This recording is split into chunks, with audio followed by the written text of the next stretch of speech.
Zambia, one nation, coined by Kaunda. Kaunda was succeeded by Frederick Chiluba of the Social Democratic Movement for Multi-Party Democracy and has experienced several peaceful transitions of power. In 2010, the World Bank named Zambia one of the world's fastest economically reformed countries. This is Africa, the cradle of mankind's birth, where powerful kingdoms arose with stories of worth.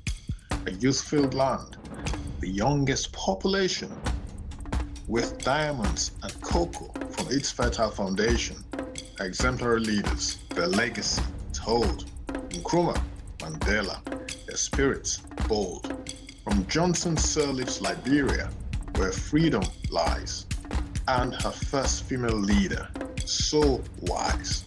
Let courage and dreams unite as one for a brighter tomorrow where greatness is spawned. In this beautiful, colorful, and friendly domain, greatness awaits, where hopes shall not wane, where tales of triumph weave a tapestry.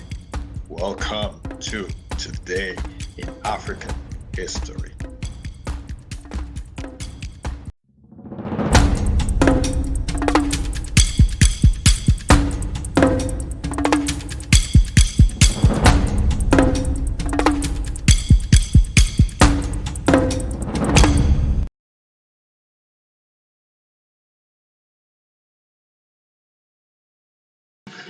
So this was the day, October 24th, 1964, that Zambia became independent of the United Kingdom, and Prime Minister Kenneth Kaunda became its inaugural president.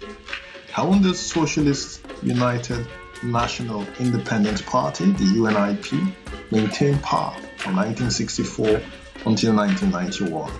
From 1972 to 1991, Zambia was a one-party state, with UNIP as the sole legal political party, under the motto, One Zambia, One Nation, coined by Kaunda. Kaunda was succeeded by Frederick Chiluba of the Social Democratic Movement for Multi-Party Democracy in 1991, beginning a period of socio-economic development and government decentralization. Zambia has since become a multi-party state and has experienced several peaceful transitions of power. Zambia contains abundant natural resources, including minerals, wildlife, forestry, freshwater, and arable land. In 2010, the World Bank named Zambia one of the world's fastest economically reformed countries. The Common Market for Eastern and Southern Africa, COMESA, is headquartered in Lusaka. So it's happy Independence Day to our Zambian brothers and sisters. So that's it, folks, for today's Today in African History. Another record-setting video, probably now the shortest video ever on the channel, but you get the message.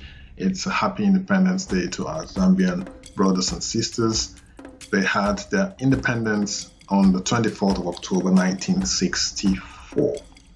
So, fantastic day for Zambians, a day of celebration, a day of reflection, a day of asking themselves, have we done better than we were in 1964? I'm sure they've done much, much better. Now, the 60s was a time when a lot of African countries gained their independence. Some in the late 50s, like Ghana, for instance, in 1957, Nigeria in 1960, which I featured on the 1st of October. We've had quite a few countries as well that are featured that gained their independence in the 60s. So the 60s was an important time in African history for Africans on the African continent and all over the world as well. It was a time when our leaders, our early leaders on the African continent, thought it was time to excise themselves of the colonial stranglehold of Europe. Our forefathers, if you like, our uncles and aunties in some cases, who fought for the independence of these African countries. They should be praised. They did well. They were pioneers. They were fearless. They had to be courageous for these countries that they were in charge of to let the colonial masters and mistresses in some cases, allow their countries gain independence without bloodshed. There was bloodshed in a lot of countries, but in most countries it was peaceful, So we are thankful to these people who were at the forefront of the independence of the countries on the African continent. That's it, folks, for today's Today in African History. Join us tomorrow, October 25th. If you do like our video, do subscribe to the channel, and we shall see you tomorrow. Thank you. Bye-bye.